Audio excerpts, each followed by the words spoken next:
تو میں آپ کو بتا رہا تھا لوگ قومیت میں قوم پرستی کا ساتھ دیتے ہیں، تباہ برباد کر دیا قوموں نے. اس کو کہتے ہیں عربی میں عصبیت. کیا کہتے ہیں اس کو عربی میں؟ عصبیت. یہ عصبیت صرف قوم میں نہیں ہوتی، یہ خاندانوں میں ہوتی ہے، یہ سیاسی جماعتوں میں بھی ہوتی ہے، اور یہ مذہبی لوگوں میں بھی ہوتی ہے.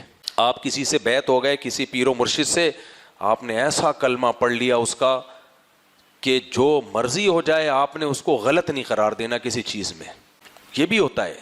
میں جانتا ہوں ایسے لوگوں کو، اپنے کسی پیر سے بیعت ہوئے، اب اس پیر کے بارے میں کچھ چیزیں سامنے آنا شروع ہوئیں، بھائی یہ غلط ہے، لیکن اس میں اختلاف رائے ہو سکتا تھا. ہم نے کہا چلو اس میں تعویل بنتی ہے. پھر جائی وہ پیر صاحب پکڑے جا رہے ہیں باقاعدہ. اب کیا بتاؤں کس چیز میں پکڑے جا رہے ہیں؟ پکڑے جانے کا مطلب آپ کو پتہ ہی ہوگا کیا پکڑے جا رہے ہیں. ان کے مریدین سے میں نے کہا اب تو پکڑے گئے ہیں. انہوں نے کہا بھائی ہو سکتا ہے ایک گناہ ہو گیا ان سے انسان. تو میں نے تعویل کی، میں نے کہا چلو یار انسان ہیں تو پیر صاحب بھی آدمی ہیں، انسان ہے، غلط گناہ ہو سکتا ہے، توبہ کر لیو. دوبارہ پکڑے جا رہے ہیں، تیسری دفعہ پکڑے. میں نے کہا بس کر دے یار. نہیں، چپکے ہوئے ہیں پیر صاحب کے ساتھ. دوسرے سلسلوں کی بات نہیں کر رہا، ہمارے ہی سلسلوں کی بات کر رہا ہوں، دیوبندیوں میں.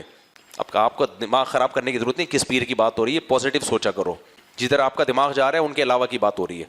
نہیں جی ایسا پھنسیں گے. ابے تم نے پیر کو خدا کی وجہ سے پیر بنایا ہے، یہ خدا پر ایمان پیر کی وجہ سے لے کر آئے ہو. پہلے اللہ ہے نا.